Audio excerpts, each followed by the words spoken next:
The last imperial dynasty in China, the Qing, arose from humble beginnings as a nomadic tribe on the fringes of Chinese civilization. Over the course of 3 centuries, the Manchu people built an empire that stretched from the Pacific Ocean to the Himalayas. They reformed the political system, oversaw incredible feats of engineering, and kept China safe from both internal and external threats for much of the 18th century. But by the 20th century, the Qing were on the defensive. Their victories against European powers were overshadowed by their crushing defeats. Rebellions within the empire shook it to its core. And eventually the dynasty fell victim to the same Western-inspired forces that they had so valiantly tried to resist. Oh, welcome to Crash Course Kings and Generals.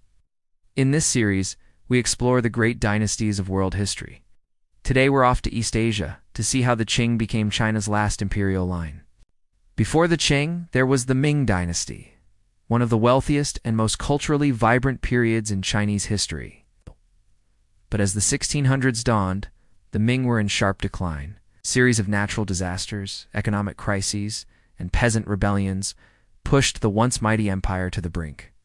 And out of this chaos, the Manchu seized their chance to establish the Qing Dynasty in 1644.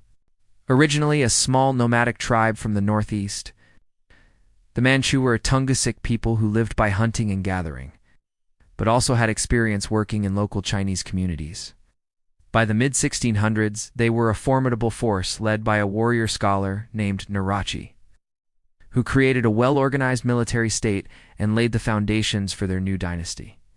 After his death in 1626, his son Hong Taiji continued to expand their territory south into China and established the Great Wall of the North to keep out potential invaders.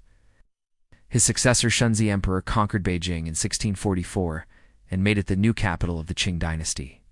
From the very beginning, the Qing stood out from previous Chinese dynasties as the first non-Han dynasty. Their leaders faced the challenge of ruling over a huge and diverse population, while also trying to preserve their own distinct culture. This led to a unique blending of Manchu and Han traditions. For example, the emperors took the title of the Son of Heaven and performed Confucian rituals. At the same time, they kept many of their traditional customs, such as the elaborate queue hairstyle for men, which symbolized submission to the Qing government. To facilitate this fusion, the Qing implemented a policy known as the 8 Banners system, which incorporated the old Ming administrative divisions, while also creating a hereditary military aristocracy. The banners divided the population into 8 different groups, based on their occupation, social status, or ethnicity. It was a brilliant political move that helped to integrate the conquered Han Chinese into the empire, while also maintaining the dominance of the ruling class. Under the Kangxi Emperor, who reigned from 1661 to 1722, the Qing reached its territorial peak and enjoyed a golden age of peace and prosperity. During his reign, the empire expanded south to Vietnam and west to Central Asia.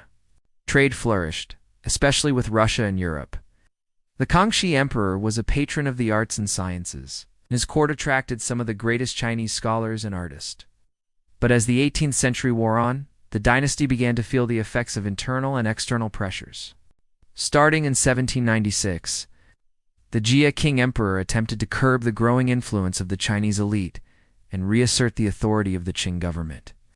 These efforts caused resentment among the wealthy, which erupted into the Great Rebellion known as the Taiping Rebellion. From 1850 to 1864, the rebels, led by Hong Xiuquan, who proclaimed himself the younger brother of Jesus Christ, challenged the king's rule and established a rival government in Nanjing. It was the largest and deadliest civil conflict in Chinese history, claiming an estimated 20 million lives. Although the Qing eventually crushed the rebellion, it left the dynasty weakened and discredited.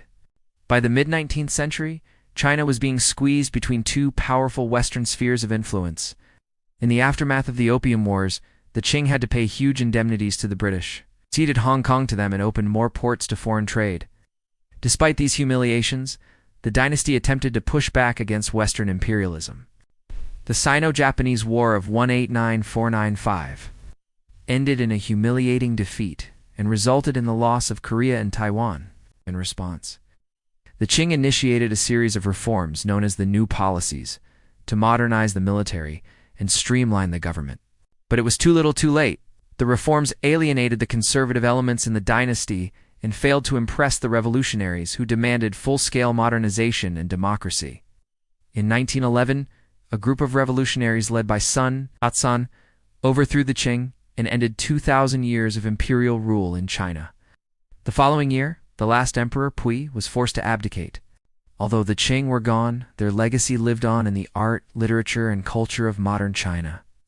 In less than 3 centuries, the Manchu went from a small nomadic tribe to ruling the largest and one of the longest-lasting empires in world history. But how did they do it? We'll explore the Manchu state-building project next time when we look at how empires are made.